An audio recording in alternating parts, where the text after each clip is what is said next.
Hello.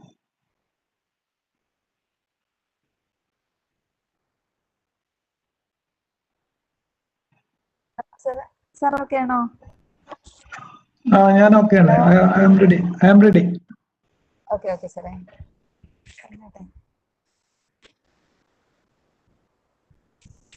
So we have moved to the first section by Sajima sir. Introduction to GIS.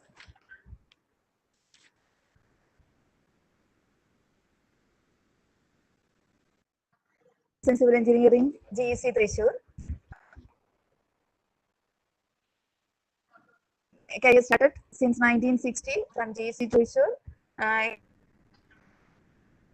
PhD IT Madras and have 30 years of experience in teaching field.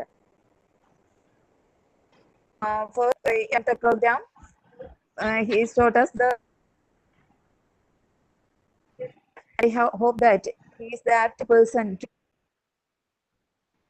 get into the GIS.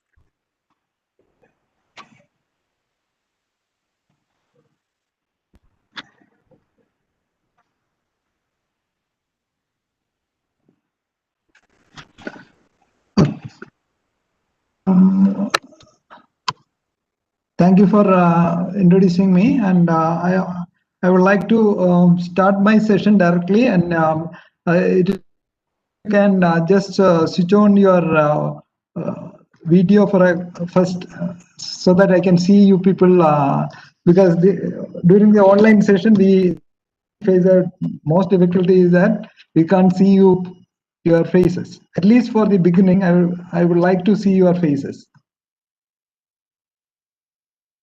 Can I start the session directly?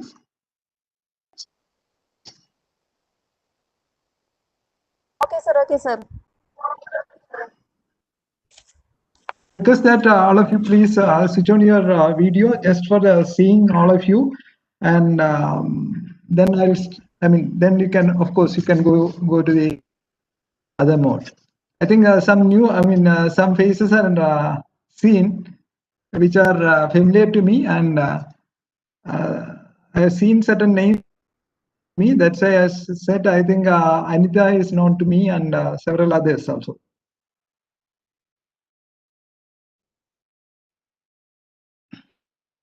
Anu Krishnan. No, okay. Sir. Sir, I am here. Okay.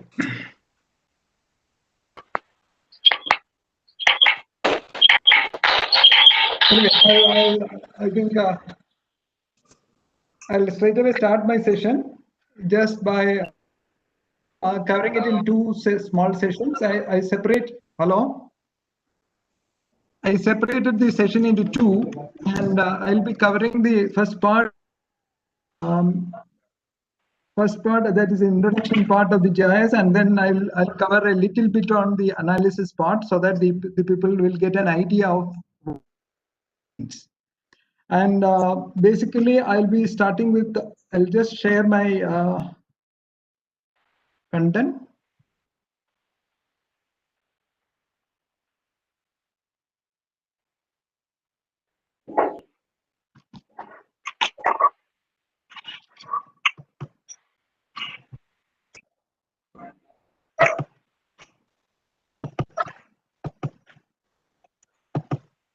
Is it visible?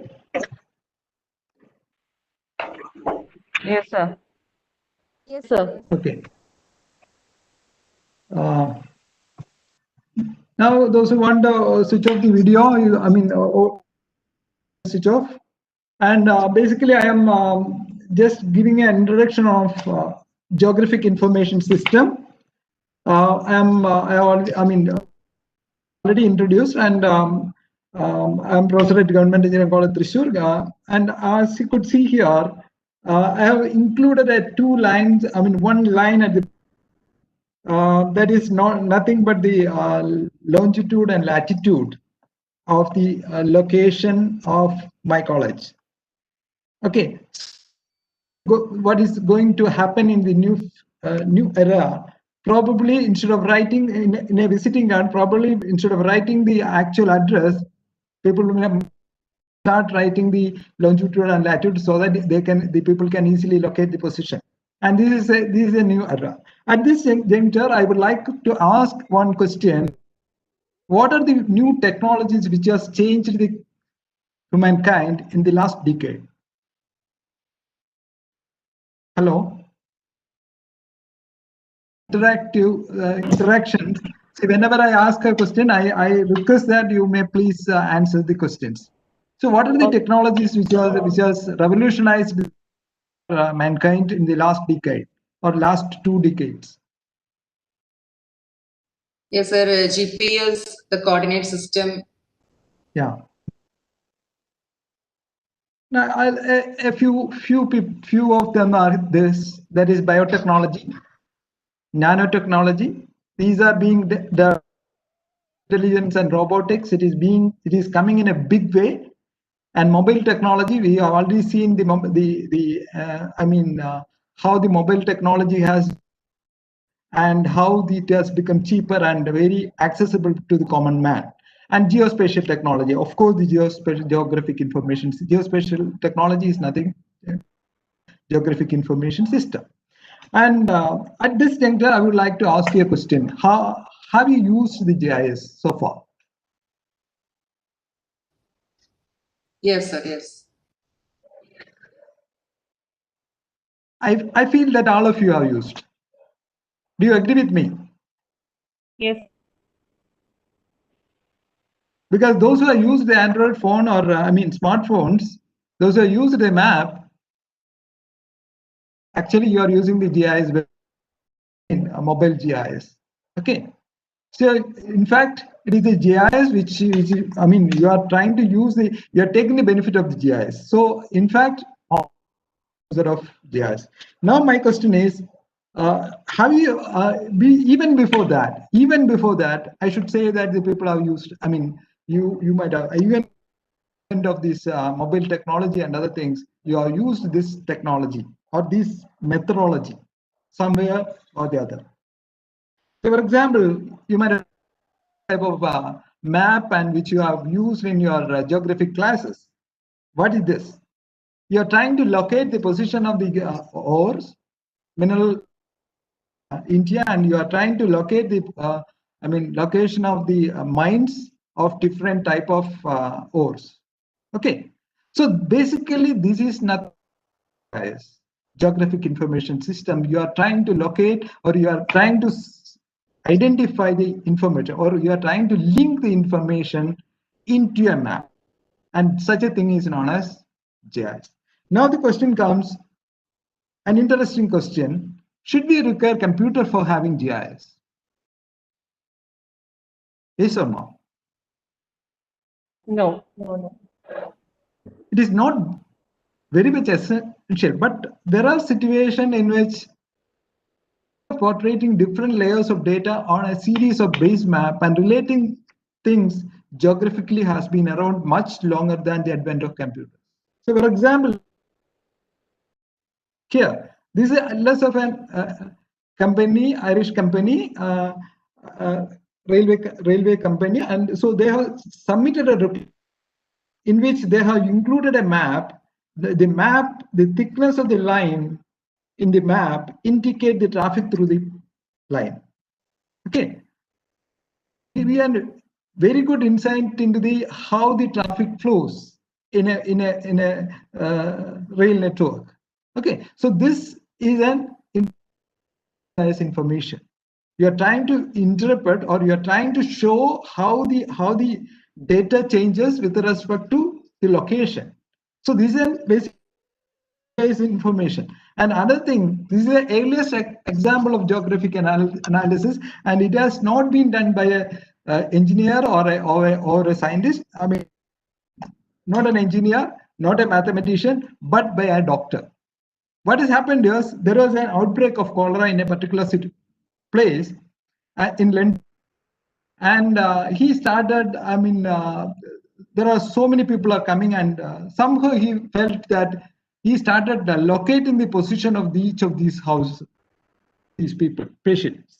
And it has seen that he has marked the position of these patients, or the location of this like this. And then he has marked the location of the wells in the nearby area, and it has seen that were happening because of one or two well, or in and around a well. And hence he could identify that cause of the original pandemic, okay, or I mean that epidemic. So this, he could identify, by using this methodology, he could identify a reason for the epidemic or the location where it has evolved. So this is basically a GIS analysis. This is what we are trying to do by using computers. So in fact, he has done it long back, okay, in 1984. So GIS analysis has started from there. So it doesn't mean that we should not have a computers. We should have computers, and so that we can do a large amount of. And because if you want to do this processing manually, it takes a lot of time, and it is tedious also. Okay, so what I want to say is that GIS analysis is not bounded by the computers, but of course, computer can help the analysis further. Now let us have the definition of GIS. So somebody has defined as a map, GIS as a map with a database. And somebody has defined as cartographic features represented as point lines with attributes and describing these features. And somebody else has defined it as a system of capturing, storing, checking, manipulating, and displaying spatially referenced data to Earth so that useful information can be generated. And this is a definition which I like, because it covers the GIS. Okay. And if you look at this, this definition, it is in line with the definition of the computer. Computer is a system which can store, process data, and give useful information. So it is in line with that definition. GIS is a system of capturing, storing, manipulating, analyzing, and displaying spatially referenced data to Earth so that useful information can be generated. So this is a definition which covers the entire GIS, and hence I will ask a question. What is meant by GIS? Is it a digital map? If I say map, will you agree with me? Yes or no? Hello? For doing analysis. Base is a digital map. Okay. Is it a database management system?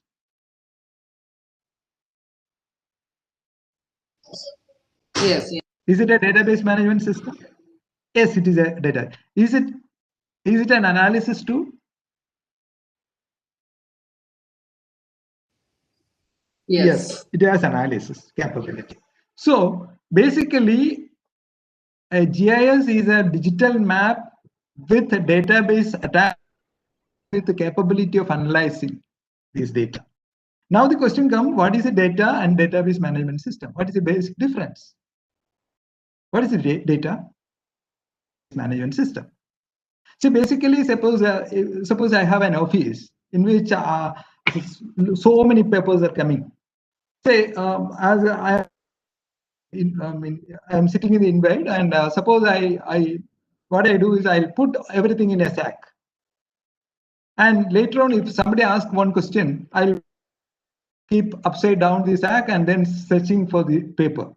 On the other hand, there is another man who comes, who take all the data, all the papers, he file it, he divide it into different files based on subjects, and then he file it based on the date. Hence, what shall happen? If somebody asks a particular paper, he can easily fetch the item. And that this is what the database management system. Only thing is that it has been done in terms of digital technology. So database management system is nothing but a system which stores the data in a proper fashion. The item can be retrieved easily. Okay, so database management system. And then there is a confusion regarding data and information. What is the basic? Is there any difference between data and information? So data Correct? are the data are the data or input, and informations are the output. Yeah, it is something like say you have a factory in which you have so many raw material, and certain processing, it comes out of the product. Okay, so the product is your information, and the data is your raw material. Or say, I'll give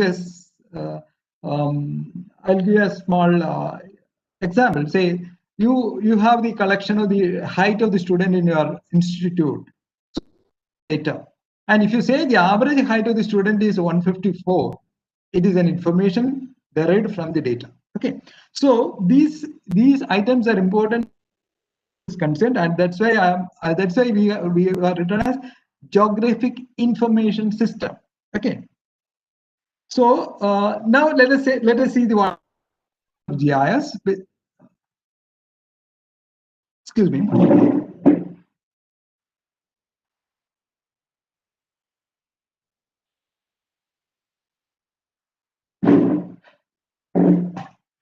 Basically, the computer system, it consists of 4 items. Computer system. When you say computer system, it involves a hardware, operating system, and all the peripherals. See, basically, hardware is there is no need of further explanation. So, a computer system, then software supporting GIS. Of course, we need a software which support the GIS environment, and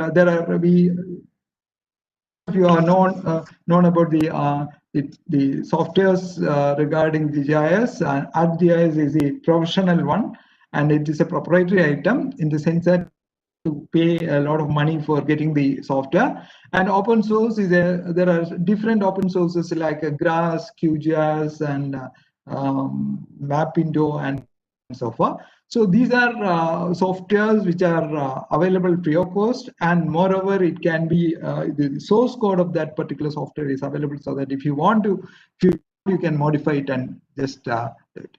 And so computer system, software, another one is the most important item is the brainware. Brainware is not people who develop the GIS system. Okay, the brainware is nothing but the people who develop the system. See, this part is very much important. So how you store the data is very much important as far as GIS is concerned. Suppose you are storing it in an efficient manner, you can do the analysis in a better efficient manner. On the other hand, suppose you are doing it in a very primitive manner, probably it will not derive the full benefit of the GIS. Okay, and last one is the infrastructure. Infrastructure. Basically, infrastructure means the support which is to be given to this system. In the sense that I'll cite an example. Say a simple example. Say one of my students who was passed out from this our college joined the LSGD, and he wanted to make the a GIS of all the roads, in charge of all the construction works in the roads, and he wanted to build a GIS for the entire panchayat, and he approached me, and but the political, the people who has to take the decision regarding this did not want to do that because of some other reasons. Okay, not technical reason, but because of some other reason. Probably you will be knowing the reason. I don't want to exactly tell the exact name, because so once the GIS is fixed, the length of the road is fixed. When the roads are developed in the GIS, the length of road is fixed. So there are length and width, etc., are fixed, and so the people don't want to build such a system. And that's what I said, the infrastructure support should be there such that you can build the system. So these basic components of the system. Now let us look into the GIS development. If you look at the actual GIS development, you could see that it is not a single entity. It is a merging of several fields like cartography, remote sensing, surveying, GPS technology, mass and statistics, image processing, spatial analysis, computer and database management, and photogrammetry. And so you could see that it is a merging of all these components. Also, so when you, if somebody want to develop a GIS software or a GIS environment, probably, I mean, it's a combination of all this. But it doesn't mean that if you, when you want to use a GIS system, you will require all these people. No, may not. But if you want to build a system, or if you want to build a particular GIS system, probably you may require it. Okay. But if you want to use that GIS system for purpose, or I mean, GIS data building and using it, does not require this. Okay. And now let us look into why GIS is required, and these are self-explanatory, and we very well know poorly maintained geospatial data. So, for example, when you want to do, when you want to analyze certain things, say you want to find how many people are there, how many people, how many families are there in a panchayat ward or a panchayat whose income is, say, 20,000 per year. If you want to get that information, say probably you may have to search so many, and if you don't have a GIS system. But if you have a GIS system, probably you will be able to get it within a and moreover, the people, there is a place where you have a low income group, or which is a portion of the panchayat where the low income group is concentrated. Information could also be direct. And outdated maps and the statistics. I hope that most of you are seeing the topo sheets. Am I right? And topo sheets are, but the topographical map, which is a treasure of informations, are available. But only thing is that it has been prepared long back, so it is not an updated information. So once the print map is prepared, you don't have a, I mean, you don't have the facility of updating it, and until and unless you redo the work. Okay. And inaccurate data and information. See, basically, if you look into the topographic sheet, you could see that there are several buildings which are not appearing in the topographic sheet because it has come after the preparation of maps. Absence of data retrieval services, because if it is a hard copy, it is very difficult to retrieve the information. Absence of the data sharing, and if it is a GIS, you can share with anybody in the world, and do the analysis. And that's what happening in the case of the railway system. Railway system. How many of us seen rail radar of Indian Railways? Anybody who has seen the rail radar system of Indian Railways? Hello? Hello? Anybody who has seen the rail radar system? Yes. Yes or no? See, there is a rail radar system. I don't know now whether it is operated. Even before the pandemic situation, it was operational. So by looking into that, you will be able to see the location of your train, place of location of the train on the track. Okay, you go on zooming in and see how it is moving. And so that's that. So it is a data. Digital format data is compact, and so you could see that the entire data can be clapped together into a pen drive. Okay, or I mean, maybe a and decision. And another thing is that the GIS has a capability of taking doing the what if analysis. That is, so what if, hence it support the decision making system. Okay. And ability to perform complex spatial and analysis rapidly, and it can do the spatial analysis. Say, for example, so to find out how many people are located, how many houses are located within 100 meters from the river. You can do a simple query will give you the information regarding how many people are there, how many houses are there, and if you want to have you can count the number of houses, or you can even get the address of these houses, and so on and so forth, provided you have built the GIS in a proper fashion. and ability to manipulate different type of data efficiently. That is, you can manipulate spatial as well as the digital data easily. And the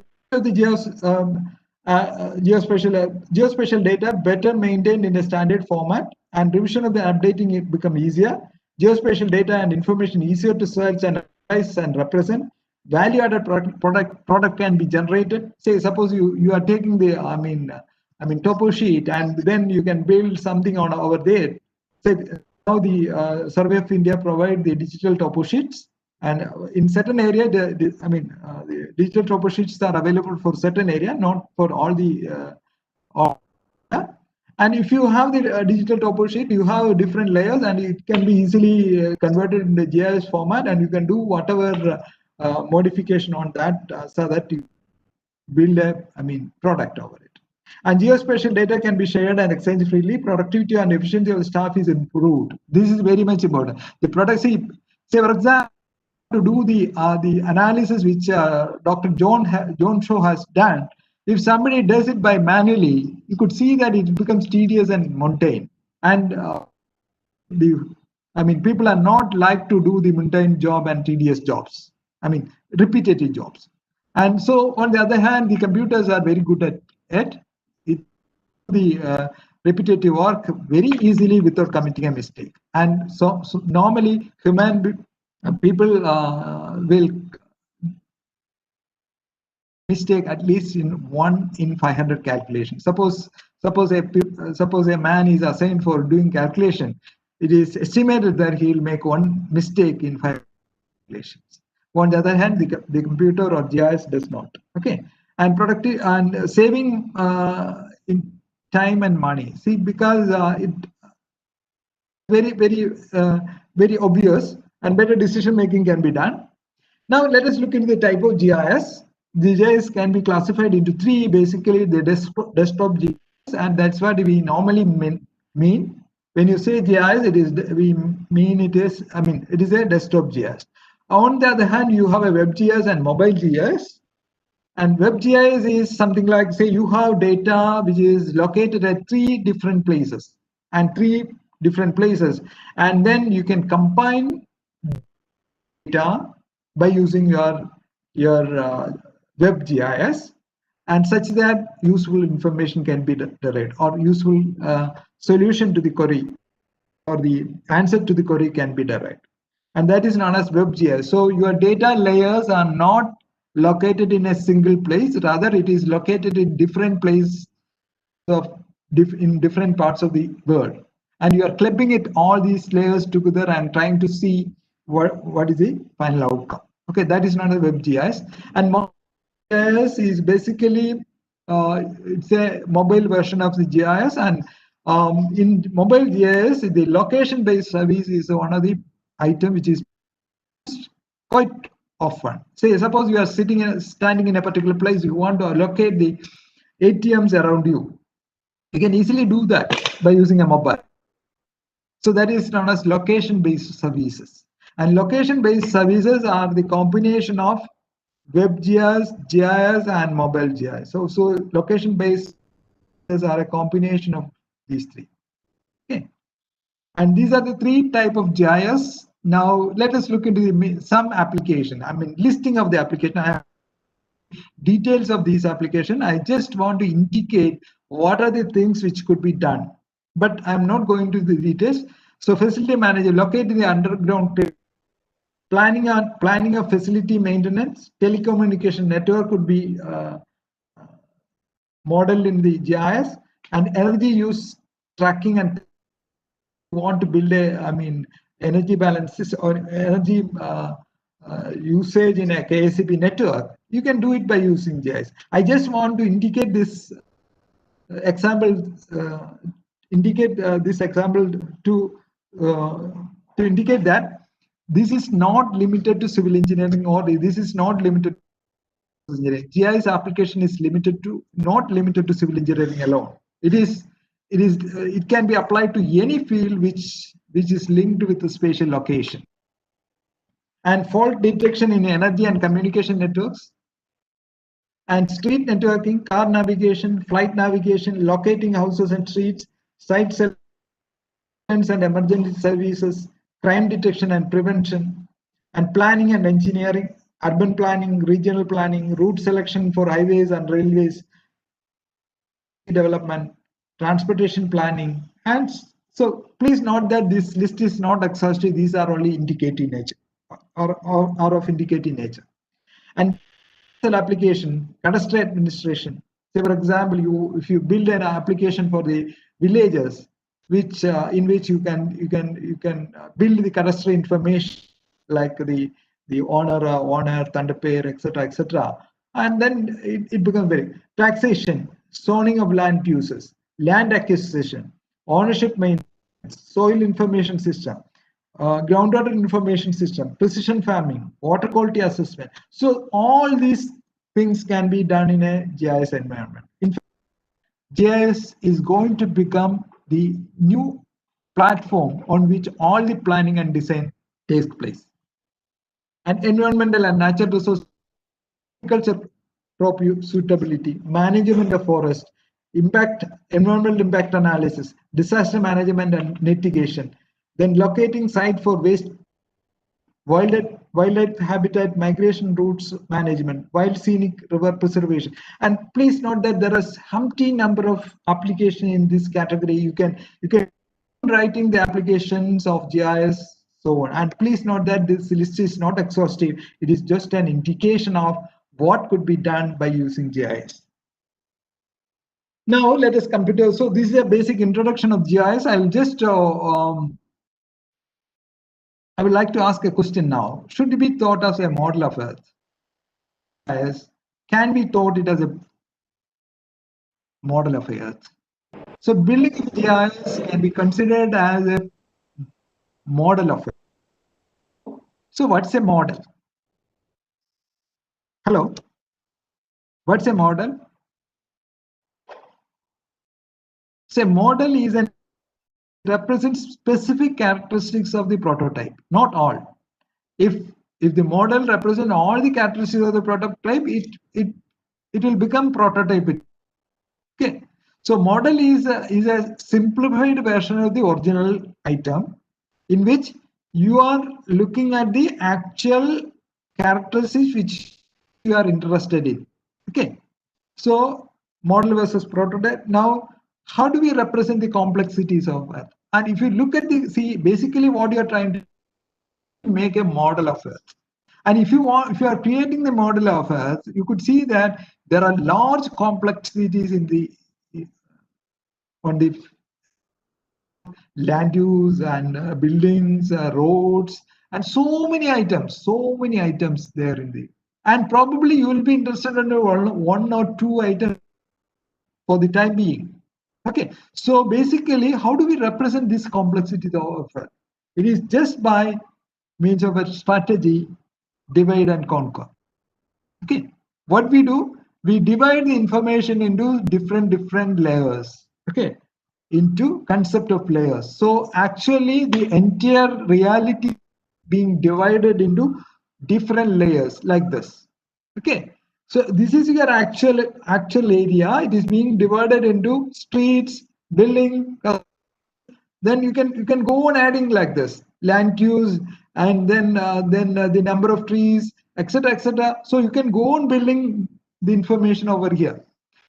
Slope, then the soil type, and so on. And so what I want to say is that you will be keeping different layers for different information. So in case of application, what you do is you overlay one over the other. So here, what you're trying to do is you are trying to divide the original information into layers, and these layers will have certain characteristics. Okay. So when you want to do this process, you want to make it happen, right? Hello. Any questions? Hello. Hello. Any questions? Hello. No, sir. No, sir. You can continue. You want to make I think some disturbance are there. That's why I asked. Okay. So So what we are trying to do is you are dividing the layer, I mean real world system into different layers such that certain information, say suppose you want to do the certain processing regarding roads alone, and suppose you wanted to know this type of soil which is occurring in that in the place of the roads, I mean along the roads, you can overlay one over the other and see what is the type of soil over there. And so this type of processing can be easily done. So what you're trying to do is you are trying to divide it into small layers. And when you want to build this type of information layers, and that too in a map, okay, you are creating a map, am I right? You need a coordinate system. Okay, so you need a coordinate system for locating an item in a globe. Okay, how many quantities are required for locating position in globe or position in space? Hello, 3 quantities. how many quantities are required? Say to locate an object in a space, 3 quantities are required: X, Y, Z, isn't it? I mean. But there is 2 directions or two distances, or one direction, or 2 directions, or 1 distance. Okay, but the point on Earth, how many quantities are required? Locate the position. Time also required, sir. But we are talking about the basically spatial system. Spatial. We are not talking about the unsteady system. We are talking about the steady system. It is. I mean, time is not a part. Okay. So suppose you want to locate a point on the Earth. How many? Mobile. See, for example, when you share a location of on a mobile, what is the information you are sharing? Longitude and latitude. Am I right? Here it is. So you can locate a position by specifying the and latitude like this. Okay. So you see if you have a model like this, you by the 3rd quantity rather, because this surface is already defined. Okay, by specifying the longitude and latitude, you are in a position to identify the location. And so that's why we are using longitude and latitude to identify the location. So basically the Earth surface will look like this. Okay, this is the actual top surface, and this is a surface, sea surface, and this is, see, actually what we do is we represent this by using an ellipsoid. Ellipsoid is the the volume created by rotating an ellipse, half of the ellipse. Okay, and so ellipse, we approximate the entire globe as ellipsoid. Okay, so why do we do that? Because in case of an ellipsoid, it is represented by a set of equations. Okay, and on the other hand, if it is a geoid or geoid, it is very difficult to represent these by means of equations. So we represent we approximate the globe into a ellipsoid. So of course there will be some distortions or some deviations. So what we do is we will select the ellipsoid in a manner that it can represent the surface to the maximum possible. Okay, and that's why. So there are in fact there are many ellipsoids available, out of which indicated 3. This was the initial one, and then Everest 1830 was used by the Indian system. So basically 1830, what happens is, say suppose we are located in this position. Okay, so what we do is we take an ellipsoid such that this will become the part of the ellipsoid. I am not bothered about the remaining part. So I'll be concentrating only on this part such that ellipsoid become the part of this topography, and the ellipsoid matches very well in that particular portion. And that's why different ellipsoid are being used. And but it has created a lot of problem, because when you go from one system of datum to another one. So naturally, you'll have difficulty in maneuverability. Okay. So that's why the people have started developing a GRS 80 system, which is applicable to the entire globe. So this system is being used nowadays. So definition of datum. Datum is a mathematical model of Earth which serves as the reference or base for calculating geographic coordinates of a location. Why datum? Because once you have the model of Earth, you will be in a position to use the longitude and latitude to get the find a location. Okay. 4 is being used based on GRS 80, and this is geocentered. Center is located at the center of the geometric center of the Earth, and 2 sets of being used for linking the. I'm not going to the details of such things because this is only an introductory course, and so WGS 84 is being used by the GPS system. Okay. And WGS 84 is the standard geographic coordinate system that is being used in most of the applications. And now I'll indicate a term known as georeferencing. And georeferencing is nothing but the process of linking our map to the globe. Okay. In fact, it is something like pasting our map over the globe. Suppose you have developed a map over the you have prepared a map for an area, and you wanted to georeference means that you are pasting that map over the model such that the coordinates is directly linked. So if you create a map of this area, and if you create the map of the adjacent, paste it over the surface of Earth, what shall happen is it will come adjacent each other without any manipulation. Okay, so this is what happening, and inferencing is the process of pasting this over that. Okay, so and why? But if you do, you could see that when you try to paste a sheet prepared on a on a plain paper over a curved surface, you have distortions. Okay, you have distortions, and these distortions are inevitable, but we should select the projections in such a manner that the distortions become minimal. So basically, map projections are nothing but 3D to 2D conversions. Okay, a projection system is like wrapping of a flat sheet of, and data are then projected from the Earth's surface to the paper. Okay, and direct distance coordinate.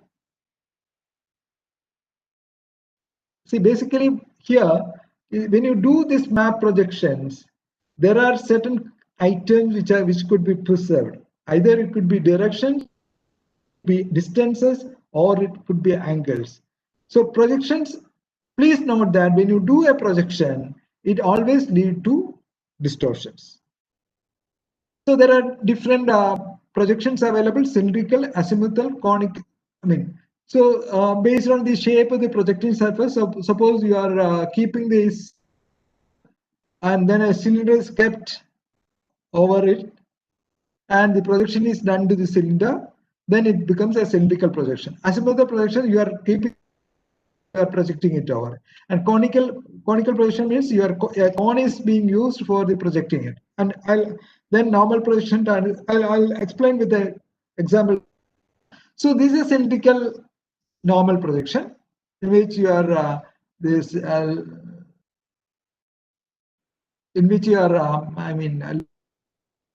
parallel. And on the hand, if you keep your globe in this way, it becomes transverse projection. And if you keep the globe in a, then it becomes oblique position. Okay, and so there is another type of projection based on the cutting surface. So these are known as projections because it touches only over a line. But here, these are known as secant projections where it touches 2 lines. Okay, conical projections, and these are the azimuthal projections. So these projections are used, and just to see how it looked like, I have shown the Lambert conical projection. that this is an actual Earth surface, and this is a surface on which the projection is being done. And so this is known as standard parallel, because there is no distortion along this line because it is cutting over this line. Okay. And so there are different type of projections. Are conformal projection. In a conformal projection, the shape is being preserved. Equivalent projection, where the area are mutually, so conformal and area projections are mutually exclusive. You cannot confirm. Keep the both the then distance are maintained, and azimuthal projection where directions are maintained. Say for example, suppose you have a preserved depending upon the purpose you preserve the certain property. Say for example, if you are building a cadastral map, what's the property you are looking at? The area is to be maintained properly, because if there is a change in the owners will make a lot of fuss. Okay. And on the other hand, suppose you are using a navigation, the map is map for navigation purpose, the directions are to be very, very correct. Okay. And so depending upon the purpose, your type of projection will also vary. So many projected coordinate systems are available, out of which most of the GIS application uses universal transverse Mercator projections, which are known as UTM coordinate system. It is a transverse cylindrical projection. Okay, transverse in the sense that it is, rotated by 90 degree, and secant in the sense that it cuts the surfaces. Okay, and so it is a cylindrical projection. So in fact, it is not a single projection; it is a combination of the projections. There are 60 projections, and so 6 degree of Earth. 6 degree latitude. Longitude is being a single projection. So you have about 60. You have 60 projections like this. So each one, and that's why we call it as a UTM projection for India. Okay, you have, see, in fact there are 180 projections, so you could see that the 43 is this, so you have a projection corresponding to this, and that's why we always call it, so when you do the projection in the UTM coordinate system, we select UTM 43 north projection. On the other, you are projecting an area here, you should take UTM 43 north. And on the other hand, if you are using this one, you should take UTM to projection south. So like that. So basically, depending upon the area, you have different projection, but it is a group of projection. UTM is a group of projection. The of UTM is that the distortion is very, very small. That is, when you do the projection, the actual distance and the actual distance measured on the map, distance measured over the field did not vary much, and that's the advantage of UTM projection. So most of the application in GIS uses this projection. So any questions so far? Hello. So far we have discussed about what is meant by GIS, basically the what is meant by GIS, the components of GIS, then the model of Earth and how the GIS is being built, and for which we require a coordinate system, and then we have discussed about the coordinate system. If you have any doubt regarding any of, we'll stop and discuss now. Sir, this WGS 84 is the datum, and UTM is the other dimension. Is it like that? 2D. No. This is WGS 84 is a actually geographic coordinate system. That is latitude and latitude, but UTM is meant for projected coordinate system.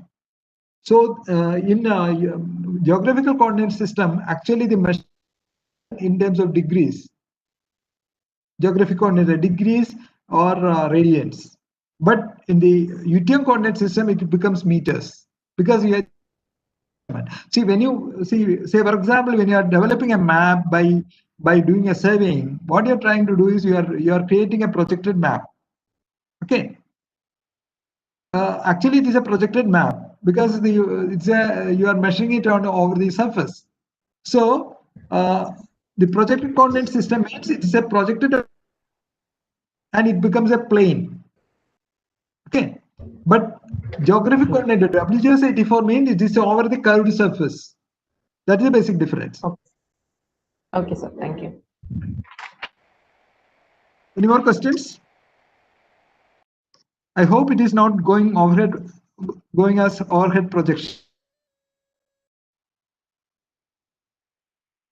Okay, now I'll just take the next part of my presentation. Basically, I'm not going in detail of all these things. I just want to indicate what is meant by GIS, what are its application, how it could be done. Okay, but a feel of what is actual, GIS and how it could be utilized. Not going into the detail of each step. Okay.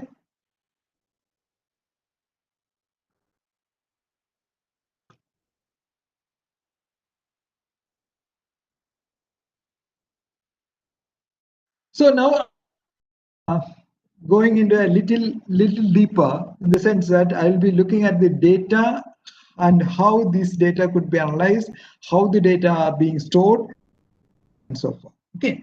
And so, as I said earlier, it's a basically GIS can be simply defined as a map built with and analysis capability. Okay. So naturally, in GIS you need to build two type of data. Okay. So basically, you need to build two type of data. These data are known as spatial data and attribute data. Okay. And attribute data. So what is meant by spatial data?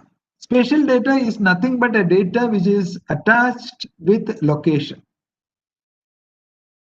So you have a location attached to it. Say, for example, a road. A road has a line, from point and to point. Okay, so road is a line, it's an entity which has location attached to it. Okay. On the other hand, suppose you have some other information regarding the road. Okay, name of the road is a textual information. Okay, but of course it has a link to this spatial reference. It is stored as a textual information, or width of the road is stored as a separate entity. So spatial information is say, for example, another example is that, say, for example, you are storing all the details of all the houses in a particular panchayat. So the house is a spatial information, maybe stored as a points. Okay, and then the details regarding, say, who are the people staying there, and what are their ages, and whether they have Aadhaar card or not, or what is the Aadhaar card number, and so on. So you can use Humpty number of information, or you can add Humpty number of information in the textual format, and so that is known as attributed. We know it as attribute data. So basically, there are two type of data. One is known as spatial data and vector and attribute data. And in the spatial data and attribute data, spatial data are stored in two formats: vector format and raster format. Okay. So spatial data, I'll take attribute data initially, and because it is very simple, attribute data is nothing but textual info. Say name of this people residing in the houses. Okay, an integer, maybe year, maybe their age. Age could be an integer, and real.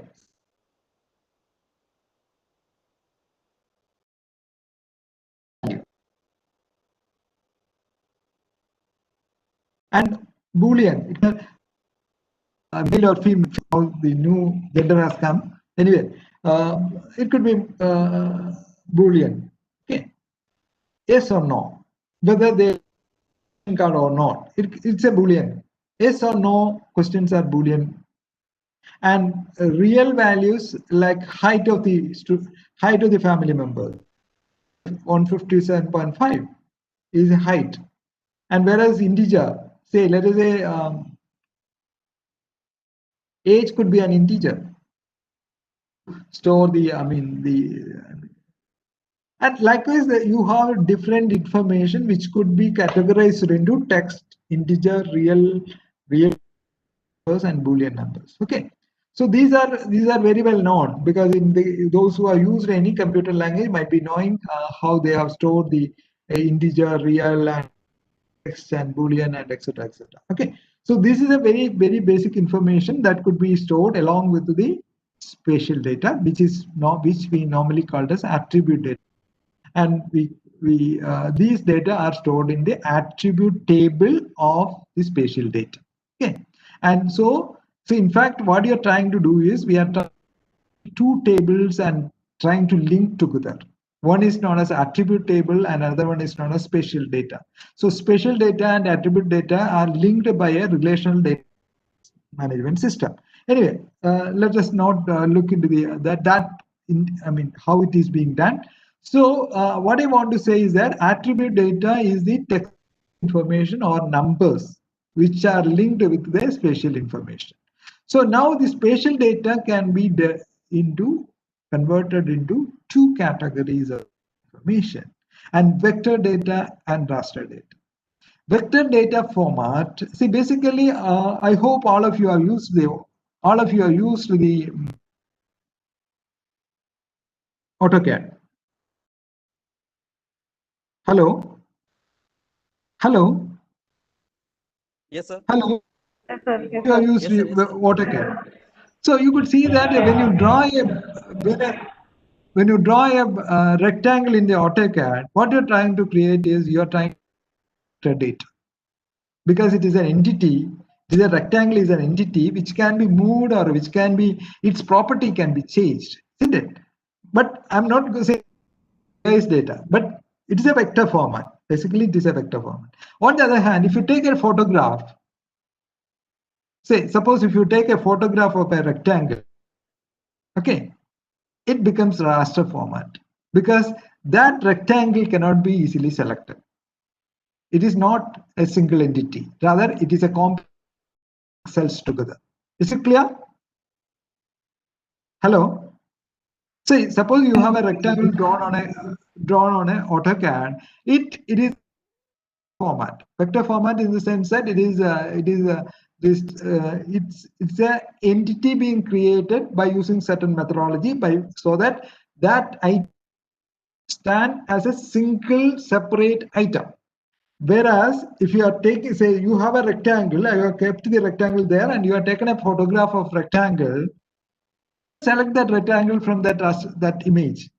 Okay, so raster, in that raster format, what you have seen is you have divided this entire columns, and then the color is being assigned to these rows and columns. I mean pixels. We normally call it as intersection of these rows and columns are known as pixels, being assigned to each of these pixels. So finally, when you look the entire scenario, you will see a rectangle, but that rectangle cannot be directly selected. Is it clear? Hello? Yes, sir. Hello? Yes, sir. Yes, sir. Is the concept clear? Vector means you are creating, and it can be selected and its property can be changed. But raster format means you will be seeing the actual item, but it's a combination of several pixels put together. Okay, so you cannot select the Excel. I mean, you cannot select a rectangle over there. Okay, so that is the basic difference between raster format. I'll give you an example so that you will become more familiar with it. See, basically the vector data model used when discrete features are being represented. Okay, like say for example, you have a pond. Okay, so you can use by using a rectangle or by using a polygon, and it is location specific. And it is a complex data structure. Vector data model is a complex data structure. Normally, the data is built based on point, line, and polygons. Okay, so vector data models are built based on line and polygon. So in fact, points, line are built from points. Polygon are built from lines. So in fact, basic item. So points are used for creating lines. Lines are, polygons are created by using lines. Okay, so that means the basic is also created from points. Okay. On the other hand, the raster data model is a continuous feature. Suppose you have an elevation data. Okay, continuously, and if you can represent it by using a raster map rather than by using a vector map, vector data. Okay, the difference is here. So you have a, say, lake. You have a lake like this, and if it is a raster data, if it is a vector data, you could. So this is the actual real world. It is being represented by a polygon. This lake is being represented by a polygon, and similarly, this river is being represented by a line, and the marshy, the the vegetal cover is being represented by this polygon. Okay, and on the other hand, here polygon, this lake as well as the river is being represented by combination of pixels. Okay, here this marshy area is being represented by using pixels, combination of, so all the pixels put together will become the, okay. So normally it is conventional that if the feature is varying continuously, so for example slope, elevation, or rainfall variation over an area, then it becomes continuous feature. The continuous feature are represented in the raster model, and this is a very simple set.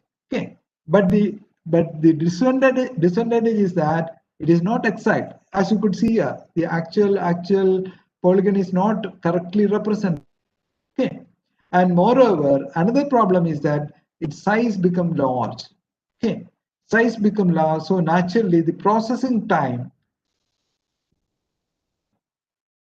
whereas vector data become very compact, you have only very little amount of data, but the problem is that the complex, it may not take more time for processing, but when you want to write certain processing steps, it becomes very complex. Okay, so here, as I said, points are basically point, line, and polygon. Okay, points, line, and polygon. And please note that when you have a curved line like this, it is divided into small pieces of line segments. So any curve which is shown on a GIS is a combinations of small segments of line. Okay, small segments of line put together, and when you increase the number of points in a line, you could divide it into small pieces of straight lines, and that's what we normally do in the vector data format. Okay, so now I to indicate the difference between or indicate how the data is being represented in GIS, or how the vector data is being. So this is a figure. Okay, now what is to be done is you need to write down the numerical data which are required for read by a new user. Okay, suppose you have done this or in a AutoCAD, and please, you won't show this figure to that new user. Rather, you will give certain numerical values to that user such that that user can reproduce this. This is what is happening in the actual conversion of the data or a figure, a vector figure, into a file written on the hard disk. Okay, so what you're trying to do is so you'll be creating a figure or drawing. That information is stored as numbers because the computer can only handle numbers, and that too zeros and one. Of course, zeros and one. So all such has to be converted into numbers. So whatever information you want to do is to be converted into, or whatever information the user is to be converted. Okay, that's what you are trying to do in an AutoCAD. What you are trying to do, you are drawing a sheet. You are drawing a sheet, and then you are saving it as a file. And what will you have? You have only text, some numbers. But when it is read again, that data could be utilized for figure on the screen. That is what happening in the in between. And please note, this is known as vector data model. Basically, this is a vector data model which you are talking about. Okay, now try say, suppose you wanted to, you have a friend and you wanted to ask them to draw this figure exactly at same and such that, but you won't give this shape of the figure, rather you will give only certain numerical values which you require to be drawn, to be written on the piece of paper.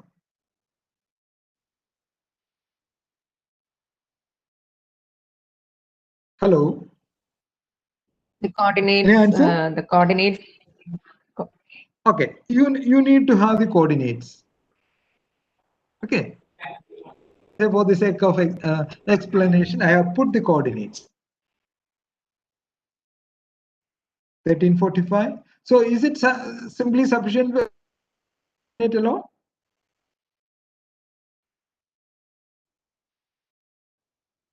So I have written like this. For the sake of simplicity, I have written the notes also. Say first one is 5147, second one is 1345, third one is 1746, and fourth one is. So suppose if I give this information to your friend, whether he will be able to draw this figure. Sir, all the coordinates come in that particular direction have to be mentioned. Only then that line will be there. That it's sequence of coordinates from direction or whatever it is. 51. No, you see what you certain coordinates. He will put these all the coordinates there. How he will know that which points are to be joined?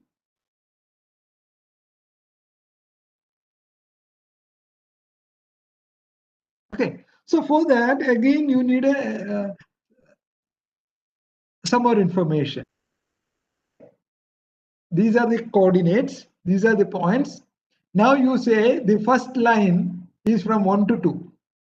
Second line is from, and third line is from 3 to 1. And fourth line is from 4 to 5. Fifth line is from 5 to 6. Okay. Now so here it is. So you have started telling that these 1 and 2 are joined. 1 and 2 are joined. 2 and 3 are joined. Okay. Like that, you are given the joining lines. Okay. Or you are given the nodes of the joining, end nodes of the lines. So you by this statement you have said that there are 5 lines. Okay. 5 lines. Okay. But you have mentioned that there is a triangle. So these lines could be separate lines. It need not be a triangle. So if you want to say that it is a triangle, you need to specify that also. You say that there is a one triangle which is made up of 1, 3. Okay. If you give this much information, probably if you know the format in which you are giving, again there will be giving only these numbers, and he should know what is the format in which you are giving the data. Whether you are giving you are giving this as the first, or whether you are giving the nodal connection as the first data, or you are giving the coordinate as the first data. So that's why we have different format for different areas. So each of these softwares uses a different format, and that's why we have a DXF format in AutoCAD, such that it is an exchange format between different softwares. Okay, it's well known to all the other softwares. Okay, so this is the information. This is known as vector formatting. Vector model of data. Okay, I hope you understood what is the basic concept behind it. See, I'm not going to how this is going to implement it and all. There are many ways of doing it, like vertex model, spaghetti model, and arc nodal, etc. Arc node model, etc.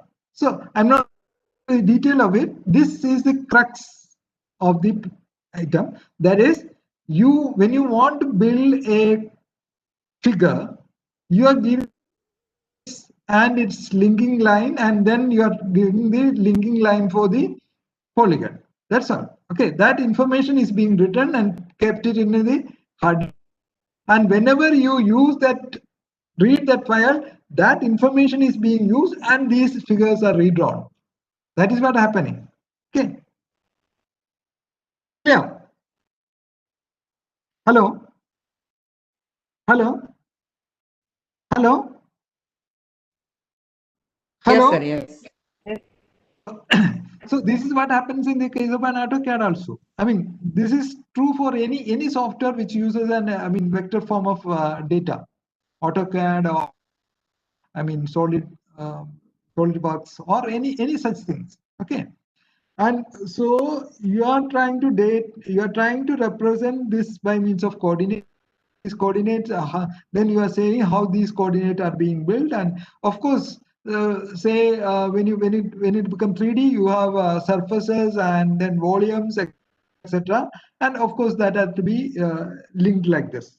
Okay. Anyway, so coming back to the next one, raster method. Suppose I wanted to say to him that I don't want to use any vector format. I want to use only raster format for representing this data. I asked to draw this figure.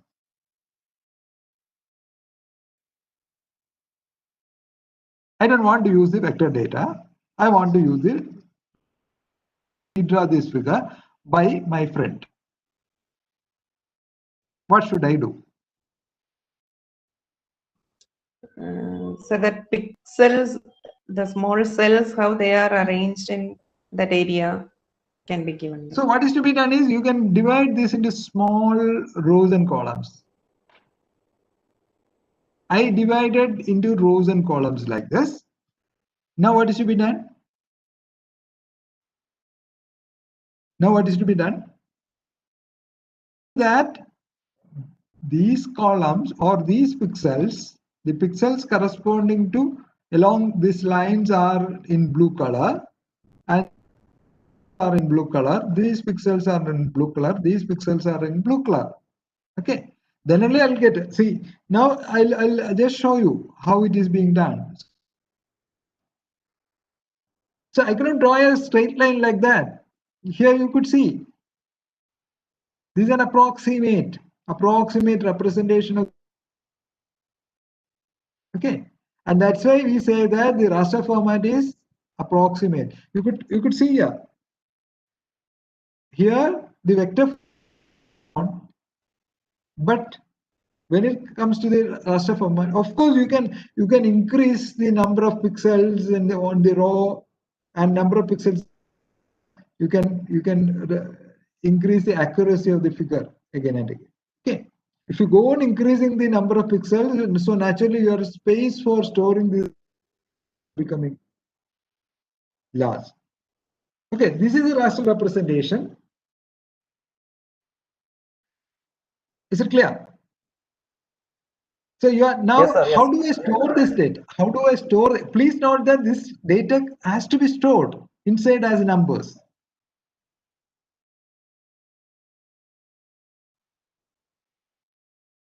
How do I store that information?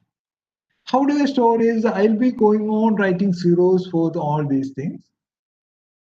Let us say for blue, I suppose I write 2. Then I'll be writing 2 for the pixels correspond. So I'll be writing zeros for all these pixels here. 0, 0, 0, 0, 0, 0, 0, like that. And when it comes to this one, I'll put some color value. Maybe say, let us say it is 25. Okay. And then go on again putting zeros, 0, 0. Again, when it comes over here, I'll put 2 pixels as blue. Maybe 25. Okay. And then over like this, again, so many zeros and put here 2 pixels. Likewise, you go on building this. So I'll just write. These are again another example of how the accuracy of model changes. So here it is. So what happens is, our data, like for the simplicity, I have taken only 4 columns and 4 rows. So there are many methods of representing the data by using compressed mode of representing. Okay. And one of the most popular data representation in raster image is run length encoded. So in run length encoding, what we do is we will be writing the items at 2. We will be writing the number of pixels which is repeated. Say, let us say 12 is being repeated 2 times. Then 15 is being represented 4 times. 15 is being repeated 7 times. And 13 is being represented 14 times. So instead of writing integer, what we do is we will write tuples like this. Now you could see that instead of 16 numbers, I could represent the data numbers. Okay, this is known as data compression techniques. Okay, so in the same manner, you can zeros. Say, let us say, suppose there are so many zeros, and say, let us say there are 500 zeros. Then 550. Then you write 550 0. Afterwards, 1, say 25. Again, say, let us say 100. Again, 2, 25. Like that, you go on writing this information into your disk. And then whenever you want to rebuild this figure, read that and recreate this figure. Okay. So raster format is a very simple representation format, simple representation. Is that the size of the file will become large because you are trying to represent the data by this method. So I hope you could understand the basic of vector data model and raster data model and attribute data model. This is the basics of GIS. Okay, is it clear? Okay. Hello. Any doubts? If you don't have the doubt, there could be 2 reasons. Either you have understood everything or you haven't understood anything. Which one is right? Hello? Hello? No answer?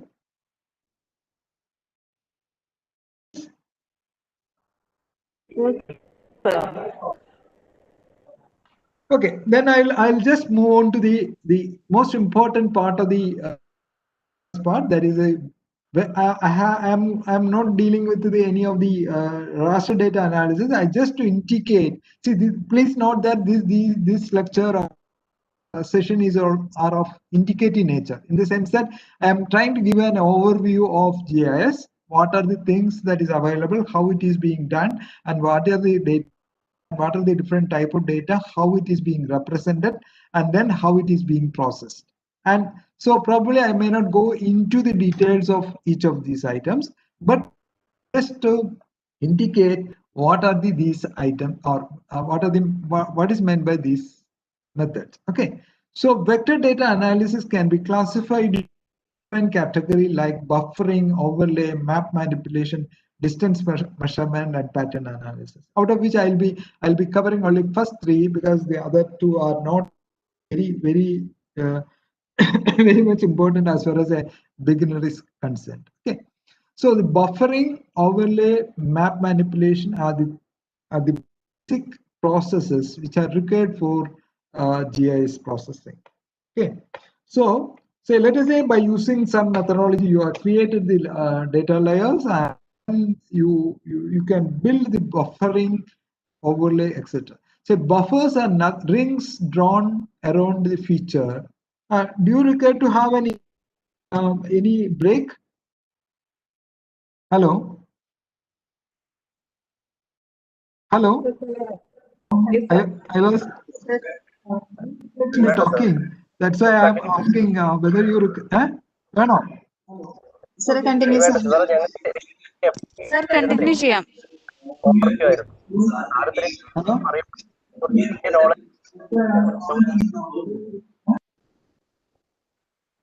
Clear അല്ല പറഞ്ഞത് clear അല്ല. Okay, sir, continue. Hello? Okay. So buffering.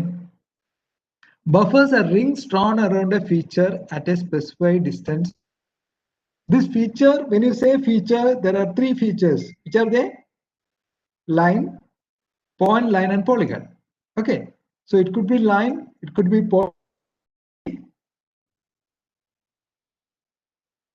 points. So buffer, hello? So buffers are nothing but rings drawn around a feature. Say here you could see that you have started drawing buffers points like this. See, accuracy of the buffering basically depends on the accuracy of the data set, which is very obvious. Okay, so there could be two types of buffering in which you can club the buffered area together, or sometimes you can keep the buffering and separate.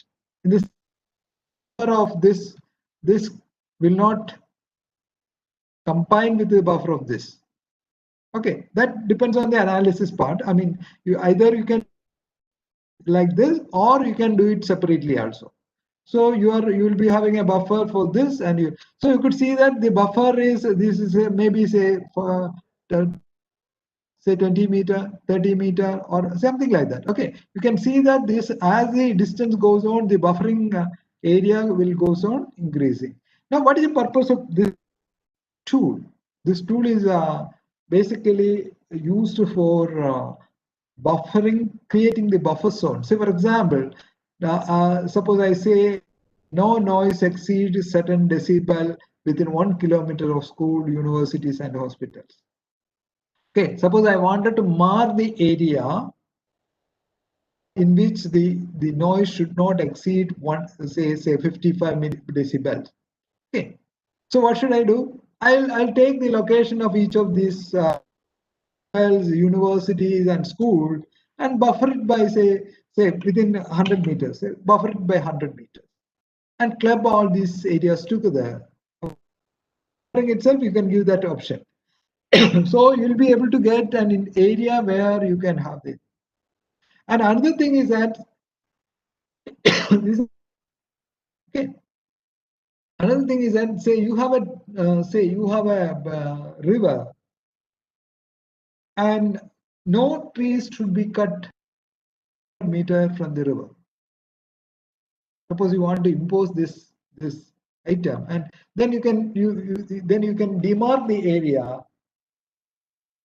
the line. I mean, river is normally represented by line. So you buffer the line by say 500 meter on either side. You get 1 kilometer width along the line, and you can say that no trees should be cut within that area. So buffering is normally used, and similarly for polygon. And say you have building as polygon. So I mean, you have indicated the different buildings as polygons, and then you can buffer. Say, let us say no construction is allowed within 3 meters from the building. You can draw buffers for all the buildings such that that area is not intruded. Okay, So these are the examples of buffering.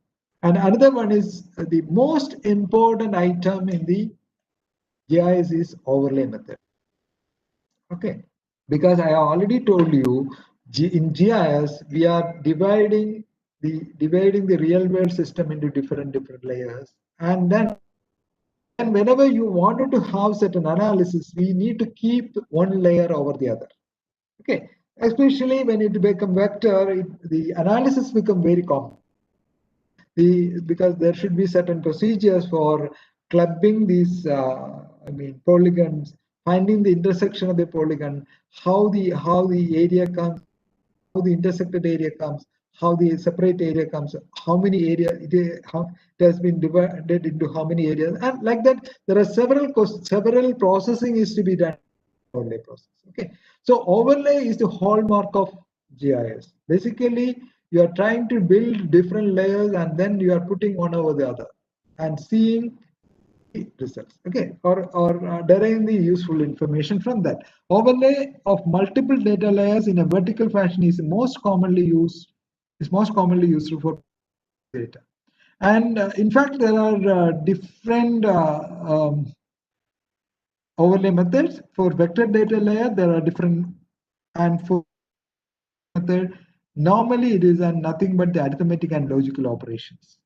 Okay, so in the sense that say when you have two layers, you can add the use between two layers, or you can take the difference between two layers. So for example, when you have a remote sensing data and you wanted to find out the vegetal cover, you will take a index. It is nothing but the IR minus red divided by IR plus red. That is the region minus infrared band minus red divided by infrared plus red. So it's an arithmetic operation. Okay. So arithmetic operation, raster, basically raster overlay means it is an arithmetic operation, which I am not going to discuss in this class. Okay. So now coming to, there could be three methods. One is known as union, intersect, and symmetrical reference. So these are the three overlay method. Union is nothing but union combines features of an input and input them with the polygons from an overlay theme to produce an output theme that contains and full extent of both the themes. So here, let us say you have an input and you have an overlay. So what shall happen is it has 5 features. The attribute table, it has 5 features. Okay, some values. Okay, and suppose this will have a say 4 values, 4 features. Okay, some features like density, something like that. Okay, whatever it is are there for this layer, and some features are. So the union will create altogether 9 features. Here 5, so 9 features will be created. Okay, these 9 features, and please note that this area will not have any information regarding these 4 features of this layer, so that will become blank. So you will get the entire area by using union. You will get the entire area, but the features, the 9 features will be available here, because 5 features of plus 4 features of this layer. Therefore, you will have a 9 features for this portion, whereas you will have 9 features, but the features will be blank because this area does not have any information. So this process is known as union. You are unioning, or you are clubbing two layers such that the clubbed information will be created. And union is a union district map and land use map to obtain the distribution of land use in each district. Okay. So you have a district map and land use map. Land use map for the entire Kerala. You have a district map. You union one over the other. So you that particular. So unless both these map of same extent, union is of little use, because certain area will not have certain features. Instead, intersection. In intersection, what happens is common area will be taken and common features will be taken. Okay, so let us say this has 5 features and this has so naturally this area will contain all the 9 features. All the 9 fields will be all the 9 fields, all the 9 with the data. So attribute data from both the themes will be available. Okay, but the only problem is that you don't entire extent of the area, rather it is the intersection of the area. This area plus this area will give you the intersection of the area. And here. Another one is example is intersection of a district map with the land use must to obtain the distribution of land use in the each district. Another item is known as symmetrical difference. Symmetrical difference, it preserves the features that are unique to each layer. It is, in fact, it is opposite to intersect. You have a one set here, another set here. I mean, this is one layer, this is another layer. If you take the symmetrical difference, having the area, this area and this area, so this area, the common area will be deleted. So there are certain situations in which you require to take symmetrical difference, but it is not usually useful. And another features are map manipulations. Okay, another items are map manipulation. These are needed for pre-processing before the data overlaying or buffering, etc. Okay, so these are dissolve, clip, append, merge, eliminate, update, erase, and split. Okay, now we'll see one by one. Dissolve. Say dissolve the aggregate. So that means we are trying to aggregate certain items together based on certain attributes. Say suppose you have a area, you have different type of forest, or you have different type of crops. Say you have aracanut, you have plantains, and then you have other maybe paddy and etc. To club all the crop land together into a single item. Okay, so based on that features, one feature we'll club it. There will be a single item which defines this. Say you have these items, each of these items, and in which one field will be having a common. Say specifying that is a cropland. Okay, so that value will be used for dissolving this into single item. And okay, and similarly, the wards can be clubbed together to a panchayat area by dissolving it into a single one. Okay, for calculating the population. So, example: aggregate all agriculture crop into one class called cropland. Aggregate all type of forest into one class called. District boundaries are aggregated to get the state boundaries. State boundaries are aggregated to get the country boundary. So these are the examples of, and then append, which is also called merge. So as here you could see that there is a road network for and road network for this area.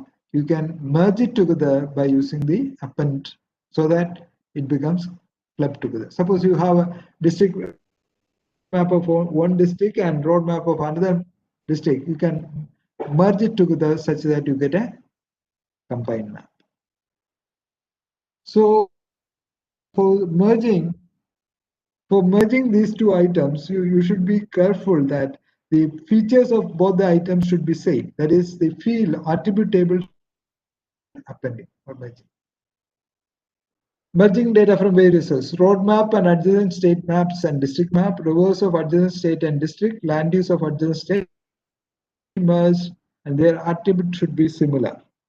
That means, say you are having a roads of a particular area, and that road, let us say 5 features like width, then drainage length, like or drainage width, then shoulder width, like that. There are there are five features. So you have another feature, another layer which is for the next district. Suppose it has the same feature, you can merge it together. Suppose it has features, you cannot merge it together because this will not merge together. Features need to be same. And clip and mask. It is something like a cookie cutter. Just cut it and put it over here. Okay. So clip is see when you want to restrict your area of interest to certain area. Okay. You have downloaded the DEM digital elevation model from the public website, and you wanted to build a I mean say suppose you wanted to create for a small area. So naturally what is to be done is you need to do the delineation process. If you do the delineation process, entire what shall happen is it will take a lot of time. So instead what you do is you will cut certain area which is of your interest and then do the processing. And for that purpose, facility. An example primarily to limit the extent of the study area or to define an area of interest from a large data set based on certain criteria. Soil dam data for just the boundaries of GCT or something like that. Say extract the land cover within 500 meters from the river or road. And then create select. Select means you from the already existing layer, you can create another layer selecting certain queries. These are very, simple, self-explanatory. There is no need of explaining further. Update, similar to cut and paste operation. So what you try to do is you cut certain portion and paste it over there. So you cut this portion and paste this. Okay. So this is updating layer and this is output. So update is, and why do you require it? Say suppose you have a say 1970 and certain new roads has come in a certain area. You want to update that roads into the original map. So naturally you can take that road and to that position. Erase the content of the input layer corresponding to the area of erase layer. So you could this is the erase layer. So all the features within that layer, within that area will be erased. Split is opposite that of the merge. And you could see here, they split it into different layers. Zone 1, Zone 2, Zone 3, and Zone 4. Now, I'll give a small example so that you will become familiar with how it could be, how this information or how utilize for a particular purpose. Say I just want to identify the site for the location of a new civil engineering lab block based on criteria. These are the criteria which are required to be done. It should be located within the academic zone. That means it should not go to the residence zone of the campus. Lab block should be located within 200 meters from CE block, electrical block, and civil engineering lab block. Okay. The proposed clearance of 3 meters from existing building. These are the criteria. It should not be located in the road. So road has a width of 3 meters. The new building from the road should be 3 meters. And it should not be located within playgrounds because a building cannot be built on a playground. And clearance 10 meters. Okay, these are the criteria which are given. I have to identify the location of the new by doing a GIS analysis. Now the question comes: what are the basic first question is what are the layers that are to be created for this purpose? Hello. One is road layer. Okay, road Then layer. So what is the type of layer? academic zone.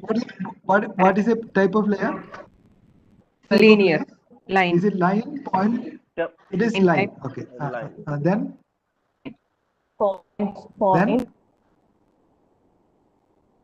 Points. Block, C Which one? block, electrical block.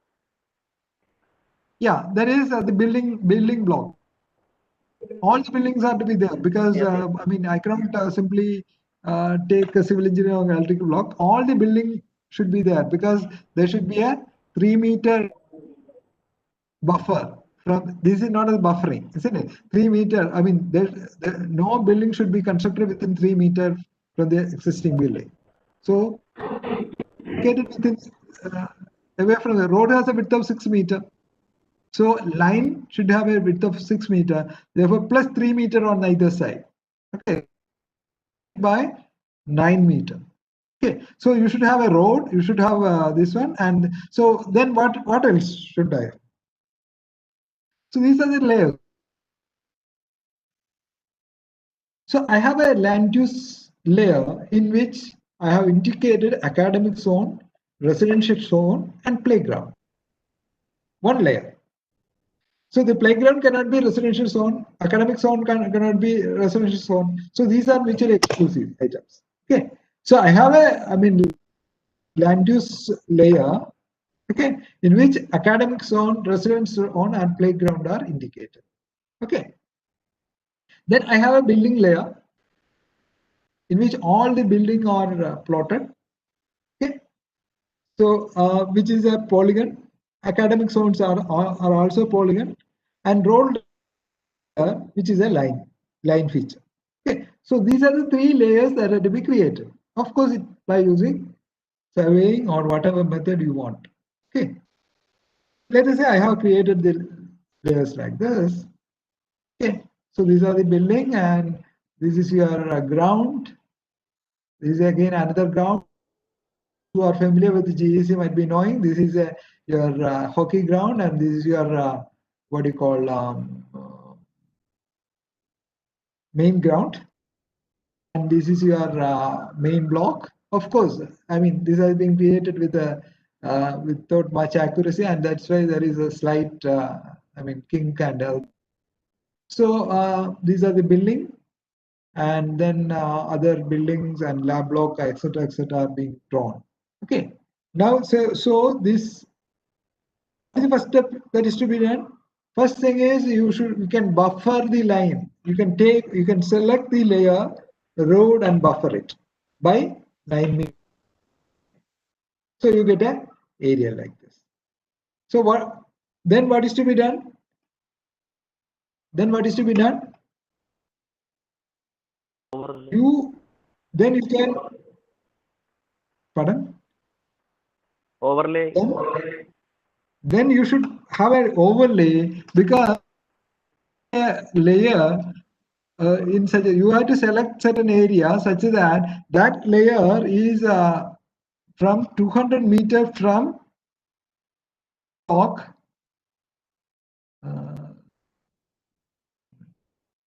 civil block.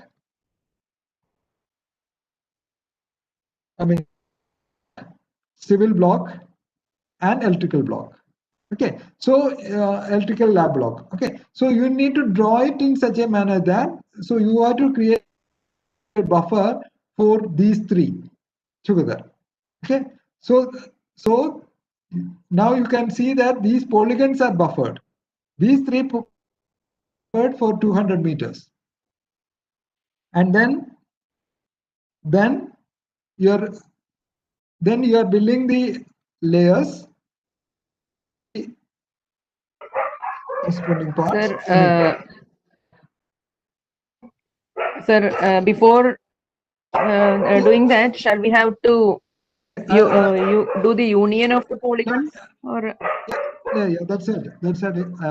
See, lab block should be located within 200 meters. So you can create a layer, select 3 buildings and make a buffer.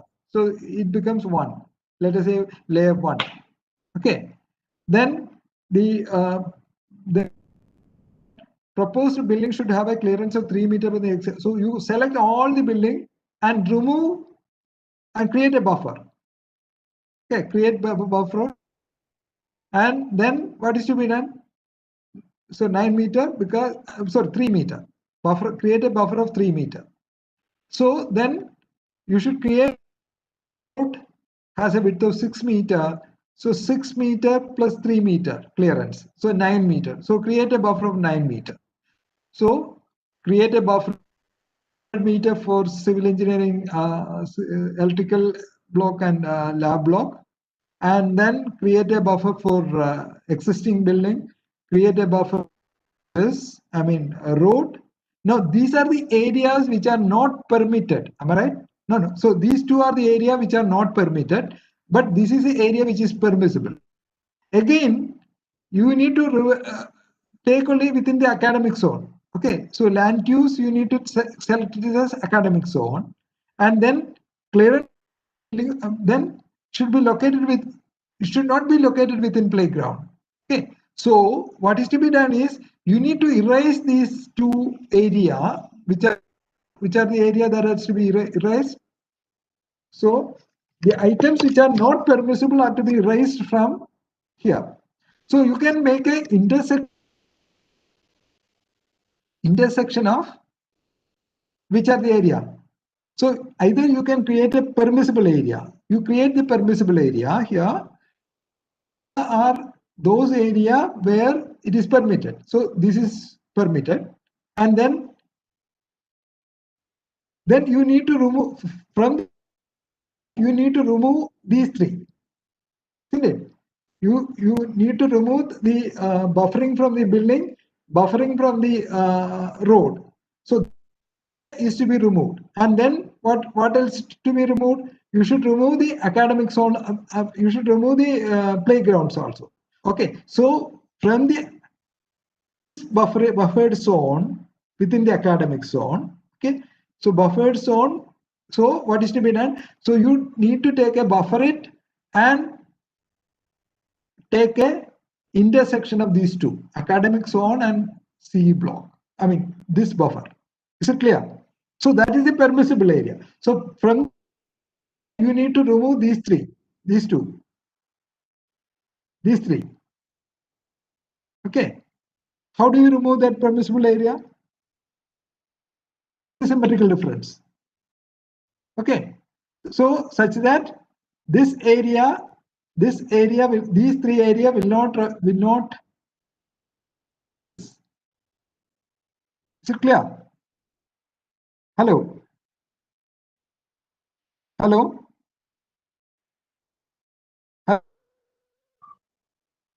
Yes, sir. Yes. Yes, Okay. sir. Okay, sir. Okay, sir. Okay. So this is the way you do it, and now we can. So this is what finally you have a area like this. So these are the area which are permissible. This pink area is permissible area. So you can select any area which is permissible within this in the red area. Of course, this area cannot be red area, and that's what I said. Certain conditions may not reflect. I mean, may not be there in your. So here you cannot provide a lab block at the front. This is your main block, and so naturally you cannot provide a lab block over here. So this should also be removed. And say ground here, either you can provide here or you can provide over here. In fact, this new lab block has been located, this area. So this, in fact, you can locate the lab block area. Now, if you go on changing, you can change the value. Say instead of 200 meter, you can change it as 100 meter and see which are the areas that is. You can go on changing this analysis. I mean, by changing the buffering and other things, and you can do the any what if analysis such that you get a. Okay. Is it clear now? If you have any doubt, now we'll. I hope I could do justice to the time, because within this frame I have covered the what is GIS and what could be done by using GIS, and how the data is being represented by within GIS, and then how it could be utilized for a particular purpose. Of course, I have not gone into the actual doing it, but rather I have indicated all the things are being indicated. In fact, this if you take the actual course, I mean, this may cover up, this may take 20 to 25 hours together if you want to cover it fully.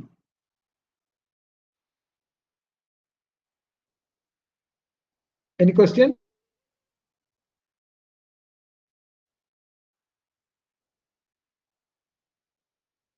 Hello. If the participants have any question, you may ask now. I have kept 10 minutes for question answer. That's why at 11:40, 11:50.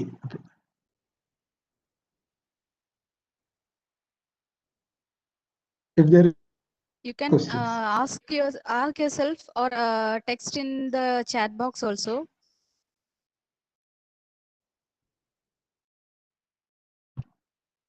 Sir last ഒരു example കാണിച്ചില്ലേ,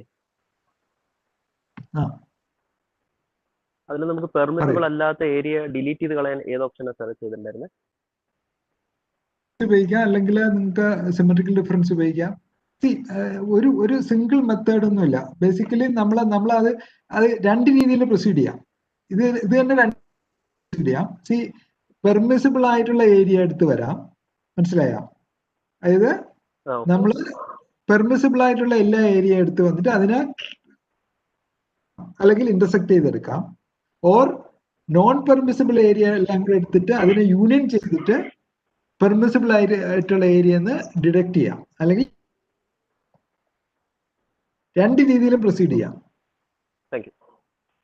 അതായത് നമ്മൾ ഇതിന് unique ആയിട്ടൊരു വേ ഒന്നുമില്ല. കാരണം നമ്മൾ അത് ആലോചിക്കുക, ഏതാണ് ലോജിക്കലായിട്ട് ഈ ഏരിയന്ന് ഏത് മാറ്റണം, എങ്ങനെ മാറ്റണം എന്നുള്ളത് നമ്മളാണ് ഡിസൈഡ്. അതാണ് ഞാൻ പറഞ്ഞത്, പ്രോസസ്സിംഗ് സ്റ്റെപ്സും ഡേറ്റ ലെയർ ബിൽഡ് ചെയ്യുന്നതും എല്ലാം. For example, instead of a single layer, you can have a 3 layer. Say for example, for a playground, you can have or for academic zone, you can have a single layer. For residential zone, you can have another layer. So like that, you can see it is you who build the database. Okay. Depending upon that, depending upon the purpose, you can change it. So similarly, you can see for building. Suppose you can have the different 2 layers of building. One for the lab and another layer for the building. Okay, so all data building and the processing depends on the brainware, that is the people, GIS. And it is not enough if you have a very good GIS software with you. It is you who decide what is the data that is stored, in what manner it is to be stored, and what are the process that is to be carried out, such that useful information can be derived. Now I'll give you one more example you can try out. In fact, it has been taken from one of the IIT faculty's presentation.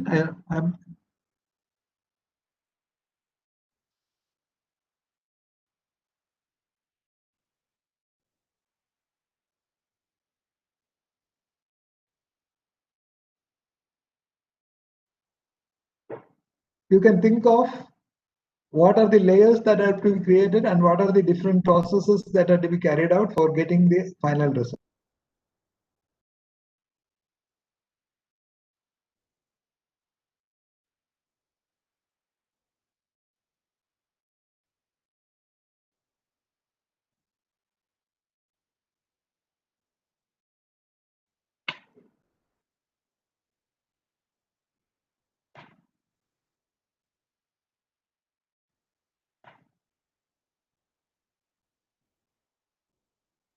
Anyway, I'll share this information to you, okay, and writing it down, and later you can try. You can think of doing it. And what I suggest is you, as a beginner, you can try with QGIS because it is free of cost. You can download the QGIS and start doing building the things for certain items. Okay. Try with some of the examples which are provided along with the some of the textbook and try to do the exercises such that you become familiar with all these processes. And this I will share. There is no need of writing it down. I hope everything. I think I could do justice. The time which are allotted to me, and also I thank the organizers for inviting me for this session. And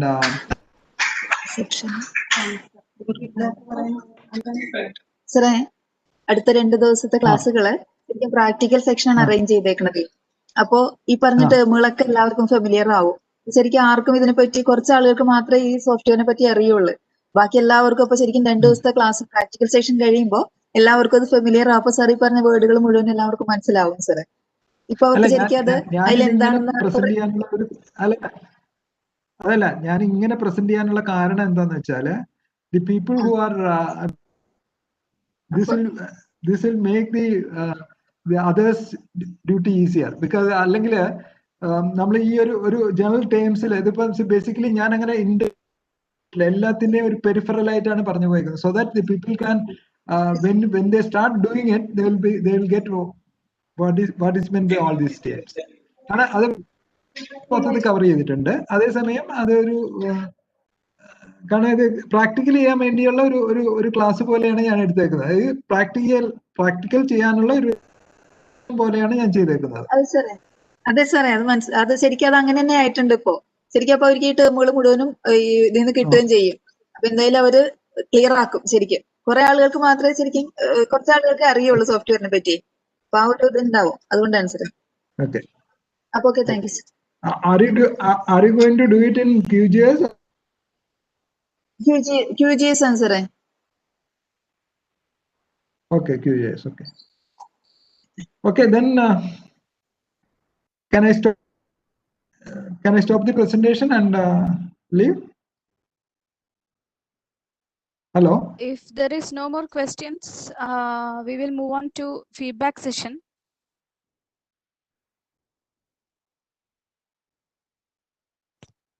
I think there is no more questions, sir.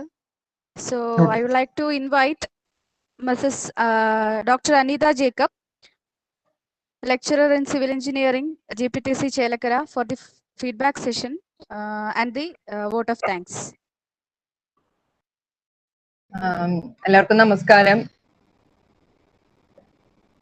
സുവർണാവസരമാണ് എന്റെ ടീച്ചറുടെ ക്ലാസ്സിൽ ഒരു 10-20 വർഷങ്ങൾക്ക് ശേഷം വീണ്ടും ഒരു student ആയിട്ട് കയറാൻ പറ്റി എന്നുള്ളതാണ് എനിക്കിതിൽ ഏറ്റവും വലിയൊരു അട്രാക്ഷൻ ആയിട്ട് തോന്നിയിട്ടുള്ളത്. പിന്നെ GIS എന്നുള്ള സോഫ്റ്റ്വെയർ വളരെ കുറെ കാലമായി അതുമായിട്ട് തീരെ പരിചയമില്ലാതെ അത് വളരെയധികം ഒന്ന് റിഫ്രഷ് ചെയ്യാൻ പറ്റിയൊരു അവസരമായിരുന്നു. ധാരാളം വളരെ സിമ്പിൾ എക്സാമ്പിൾസ് വഴി സാറ് പ്രസന്റ് ചെയ്തു. അപ്പൊ അത് തന്നെ ഒരു നല്ലൊരു കാര്യം. എക്സാമ്പിൾസ് നമ്മളത് അപ്ലൈ ചെയ്യേണ്ട ലെവലിലേക്ക് നമ്മൾ ആലോചിപ്പിക്കാനും ഈ ഒരു എന്തൊക്കെ ലെയേഴ്സ് ക്രിയേറ്റ് ചെയ്യണം, അത് എന്തൊക്കെ ഓപ്പറേഷൻസ് അവിടെ ചെയ്യണം എന്നുള്ള കാര്യങ്ങൾ കൊണ്ട് തന്നെ ആലോചിപ്പിക്കാൻ പറ്റിയ എക്സാമ്പിൾസ് ആയിരുന്നു. ഒരർത്ഥത്തില് ഇത് ആക്ച്വലി തന്നെയാണ് നമ്മൾ വരാൻ പോകുന്ന സെഷൻസിലേക്ക് നമുക്ക് ശരിക്കും ഉള്ളൊരു ചവിട്ടുപടിയായിട്ട് തന്നെയാണ് ഈ തോന്നുന്നത്. വളരെ സന്തോഷമുണ്ട് sir.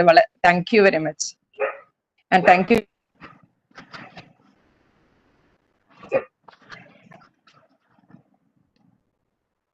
Thank you, Anita, for kind words. And in fact, this thing, but in fact, the only problem is that I did not get the sufficient response because of this online mode.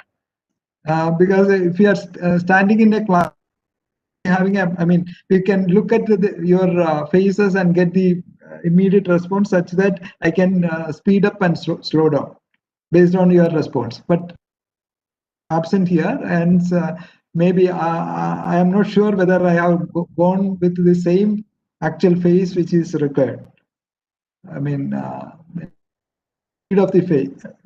Speed of the lecture. Okay, thank you all. May I leave now? Okay, thank you, sir. Okay then. Thank you very much, sir. Okay, thank you. Okay. Dear participants, our second session on applications of GIS by Dr. Satish Kumar, Assistant Professor from NIT Calicut. It will be starting from 2 p.m. So please be online at sharp 2 p.m. itself. Thank you everyone for attending patiently for the session. Thank you very much.